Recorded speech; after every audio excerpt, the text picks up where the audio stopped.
हे प्रभु ये क्या हुआ, इंडिया तो हार गया বাংলাদেশের কাছে ভাই। এশিয়া কাপে কিন্তু ইন্ডিয়া কিন্তু হেরে গেল এবং অনূর্ধ্ব-19 ইন্ডিয়া যেভাবে দাপট দেখিয়েছে, 13 বছরের যে ছেলেটা যেভাবে তার ইনিংস গুলো সাজিয়েছে, তিনটা 50, সেটা কিন্তু বাংলাদেশের সাথে আজকে কাবু। যখন আপনি বাংলাদেশ ব্যাটিং এ আসলো, ব্যাটিং দুর্বলতা তো বরাবরই বাংলাদেশের, উইকেট যেতে যেতে 100 সময় যেমন 50 over 198 run, Abdul Hakim centurion প্রথম ম্যাচের, সেও কিন্তু আজকে ভালো করতে পারেনি। মিডল অর্ডারের রিজওয়ান কিন্তু উইকেট কিপার, সে কিন্তু ভালো করেছিল আজকে। স্পেশাল আজকে জয়ের পিছনে মেন আমার কাছে যেটা আইকনিক ভাবে মনে হয়েছে, যেটা আপনি একটা নাম একটা মনে রাখেন, একদম আইকনিক ভাবে লিখে রাখেন, সেটা হচ্ছে ইকবাল হোসেন ইমন। ছেলেটা এত সুন্দর বল করেছে এবং এক ওভারে দুইটা উইকেট থ্রোর কারণে কিন্তু ইন্ডিয়া ওই যে ব্যাকফুটে গেছে, তারপরে কিন্তু আর ঘুরে দাঁড়াতে পারেনি।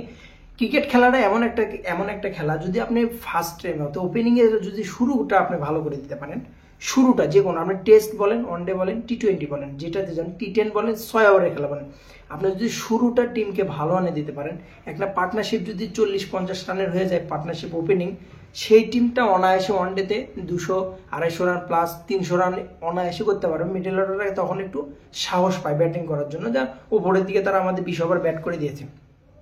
ইন্ডিয়া কিন্তু ফার্স্ট ওইখানে ধরা গেল, প্রথম উইকেটটা 20 রানে করেছে, দ্বিতীয় উইকেটটা কিন্তু 42 রানে, এবং তারপরে 80 রানে একটা সময় কিন্তু 6 উইকেট। সো দেখতে দেখতে কিন্তু ইন্ডিয়ার উইকেটগুলো এমন বড় বড় নাম, যদি আমি আপনাকে বলি, অন্য ইন্ডিয়ার সাথে শ্রীলঙ্কা বলেন, পাকিস্তান বলেন, পরবর্তী পাকিস্তান কিন্তু প্রথম ম্যাচে হারানোর পরেও ইন্ডিয়া যেভাবে দাপট দেখিয়েছে এশিয়া কাপে, যেভাবে দাপট দেখিয়েছে, মনে হচ্ছিল এমন ফিটাইনি যে মনে হয় ইন্ডিয়া এশিয়া কাপে এমন ফিটাইনি দিচ্ছে যে 10 ওভারে 80 রানেরও রেকর্ড আছে। রিসেন্ট যে গেল ম্যাচটাতে গেল, সেই ইন্ডিয়াকে বাংলাদেশ হারিয়ে দিয়ে এশিয়া কাপ জয়ের, এবং কি বলবো আমি, যে এর চেয়ে ভালো সময় আর বাংলাদেশে হয় না। যারা বড় অর্থাৎ জাতীয় টিমের যে ক্রিকেটার আছে বাংলাদেশে, তারা যেটা করতে না পারছে, আপনি অনূর্ধ্ব-19 দেখেন বিশ্বকাপ যেটা জয় আকবরদের কথা, এবং এই যে অ্যাচিভমেন্ট বড় আইসিসি ইভেন্টের, ছোটরাই কিন্তু করে আসছে। অথচ বাংলাদেশের বড় যারা জাতীয় টিমে খেলে, তারা কিন্তু ওরকম ভাবে নিজেদের মেরে ধরতে পারেন না। আজ পর্যন্ত কিন্তু আইসিসি ইভেন্টে কোনো রকম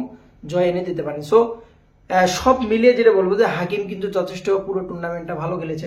স্পেশালি যার কথা বলে মারুফ মিতা যথেষ্ট ভালো বোলিং করেছে। আর যদি বলি রিজন হোসেন যথেষ্ট অলরাউন্ডার পারফরমেন্স যেটা বলে, মোটামুটি কিন্তু সে দিয়েছে।